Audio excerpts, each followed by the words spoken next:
काम करत आहोत. आपलं शेतकऱ्यांना जो सपोर्ट शासनाकडनं मिळत आहे, सोशल सेक्टरमध्ये जो आपण आता बदल घडवत आहोत, लाडकी बहीण योजनेअंतर्गत अनेक महिलांना स्वावलंबी करून त्यांचं डिस्पोजेबल इन्कम वाढवण्याचं जे काम सरकारने केलं आहे, या सगळ्या मूलभूत सुधार सामान्य माणसांच्या जीवनात घडवण्यासाठी सरकार कटिबद्ध आहे.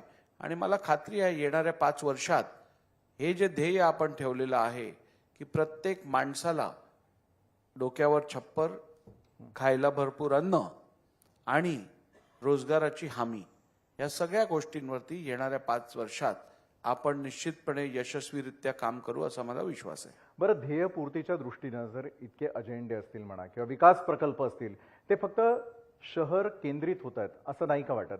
ग्रामीण विकासाचा देखील अजेंडा ठरलेला आहे का? पूर्णत्वास येईल का? लागला तर किती काळ लागेल? नाही बघा, आता उदाहरणात्मक आपण समृद्धी महामार्ग बघितला, 2 शहरांना जोडतोय, पण त्या मार्गात किती गावं कनेक्ट होत आहेत आणि किती गावांमधनं तो रस्ता चाललाय. पण मग ज्यांच्या जमिनी जात आहे त्यांचं काय? नाही, निश्चितपणे आता जमिनी विकास हवा असेल तर कुठेतरी आपल्याला त्याबद्दलची त्यागाची भूमिका घ्यायला लागेल. आणि जमिनी जरी जात असतील तरी त्या जमिनींसाठी आता नवीन लँड ॲक्विजिशन ऍक्ट प्रमाणे चौपट तुम्हाला कॉम्पेन्सेशन मिळतंय, भरपाई मिळते. त्यामुळे ज्याची जमीन जात असेल त्याला वाऱ्यावर सोडलं जाणार नाही. त्याला जे योग्य कायदेशीर कॉम्पेन्सेशन असेल ते निश्चितपणे प्राप्त होईल. बरं, ग्रामीण विकास करत असताना मात्र आता शेती आणि त्या दृष्टीने काही महत्त्वाची पावलं उचलली जातील का? कारण आज विविध चर्चासत्रांच्या माध्यमातून उद्योग क्षेत्र असेल, कृषी असेल, पर्यटन असेल, त्याचबरोबर वन संरक्षण असेल, महिला आणि बाल विकास असेल, त्या दृष्टीने देखील अनेक चर्चासत्र घडताना दिसतील. मात्र तुमच्या नजरेतून कुठल्या डिपार्टमेंटने काय काय निर्णय घ्यावे असं तुम्हाला वाटतं? कारण अनेक वेळा राजकारणी केवळ तुमच्यापर्यंत प्रश्न घेऊन येतात, आज तुम्हाला त्यांना उत्तर देण्यासाठी संधी आहे. नाही, मला वाटतं कुठचाही विकास हा शाश्वत जर नसेल, सस्टेनेबल जर नसेल, तर असा विकास खऱ्या अर्थाने उपयोगी पडणार नाही. लॉंग टर्म त्याचे बेनिफिट्स मिळणार नाहीत. आणि म्हणूनच सस्टेनेबल डेव्हलपमेंट गोल्स जे आहेत ते साध्य करून विकास करणं हे अत्यंत आवश्यक आहे. त्याचप्रमाणे आपण जर बघितलं तर पर्यावरणासंदर्भात आज जी परिस्थिती संपूर्ण जगात आहे त्यावरती नियंत्रण आणून पर्यावरणाचं रक्षण करणं हे क्रमप्राप्त आहे.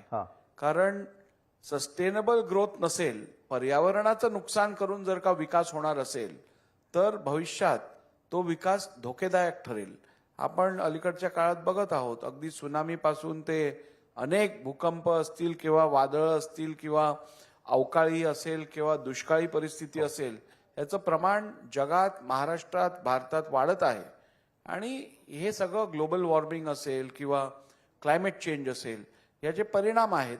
आणि म्हणून या सगळ्याचा विचार करून शाश्वत विकास हे मला वाटतं सर्वात मोठं ध्येय आपल्या सर्वांचं असायला पाहिजे. बरं, पण शाश्वत विकासाच्या दृष्टीनं पंतप्रधान नरेंद्र मोदींचे दौरे असतील किंवा मग राज्याचे मुख्यमंत्री स्वतः देवेंद्रजी फडणवीस असतील, हे कशा प्रकारची पावलं उचलताना दिसतात? कारण आढावा आमच्यापर्यंत येतो किंवा बातम्या आम्ही जास्तीत जास्त नागरिकांपर्यंत पोहोचवतो, मात्र त्या ठिकाणी खरोखर तशा प्रकारचे करार घडतात का?